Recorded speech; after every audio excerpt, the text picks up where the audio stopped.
మీ దగ్గర corporate policy ఉందా? అది జలుబు జ్వరానికి బాగుంటది కానీ ఒక పెద్ద మెడికల్ ఎమర్జెన్సీకి పనికిరాదు. ఎందుకంటే మీకు కంపెనీ వాళ్ళు ఇచ్చే కార్పొరేట్ ఇన్సూరెన్స్ అది కేవలం ఒక బేసిక్ కవరేజ్ మాత్రమే. అది మీకు కంప్లీట్ ప్రొటెక్షన్ ఇవ్వదు. సమ్ ఇష్యూడ్ చాలా తక్కువ ఉంటుంది. ఈ రోజుల్లో ఒక పెద్ద హాస్పిటల్ బిల్స్ కి అసలు అది సరిపోదు. ఇంకో విషయం, సబ్ లిమిట్స్ క్యాపింగ్స్ ఉంటాయి. అంటే కొన్ని ట్రీట్మెంట్స్ కి కొన్ని డిసీజెస్ కి ఇంతే కవర్ అవుతుందని లిమిట్ పెడతారు. హాస్పిటల్లో లక్షల బిల్లులు వచ్చినా కవర్ అయ్యేది కొన్ని వేలు మాత్రమే.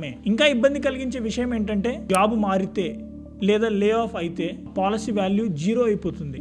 ఆ పాలసీ పనికిరాదు. అలాంటప్పుడు మీరు కొత్త జాబ్కి చేంజ్ అయ్యేటప్పుడు అనుకోకుండా మీకు ఏదైనా జరిగితే, అప్పుడు మెడికల్ ఎమర్జెన్సీ వస్తే అప్పుడు మీ హాస్పిటల్ బిల్స్ మీరే మీ చేతుల ద్వారా కట్టాల్సిన పరిస్థితి వస్తుంది. ఒకసారి ఆలోచించండి, మీరు కష్టపడి సంపాదించిన డబ్బు, మీ సేవింగ్స్ కేవలం ఒకే ఒక హాస్పిటల్ బిల్స్తో కరిగిపోతే ఎంత బాధగా ఉంటుందో. అలాంటి సిచ్యువేషన్ రాకూడదు అనుకుంటే అన్ని ట్రీట్మెంట్స్ కవర్ అయ్యే ఒక మంచి ఇన్సూరెన్స్ పాలసీ తీసుకోవాలి. మీరు తర్వాత చూద్దాంలే అనుకుంటే ప్రతి సంవత్సరం ప్రీమియమ్స్ పెరుగుతాయి. ఏజ్ పెరిగే కొద్దీ కొత్త పాలసీ తీసుకోవడం కష్టం అవుతుంది. మేము కేవలం ఇన్సూరెన్స్ అమ్మం, మీకు రైట్ కాంప్రహెన్సివ్ పాలసీ తీసుకోవడంలో హెల్ప్ చేస్తాం. High coverage, no limits, complete protection. Job మారినా లే ఆఫ్ అయినా మీ ప్రొటెక్షన్ కంటిన్యూ అవుతుంది.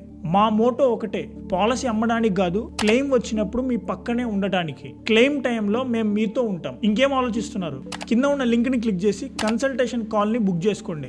మిగతాది మేము చూసుకుంటాం.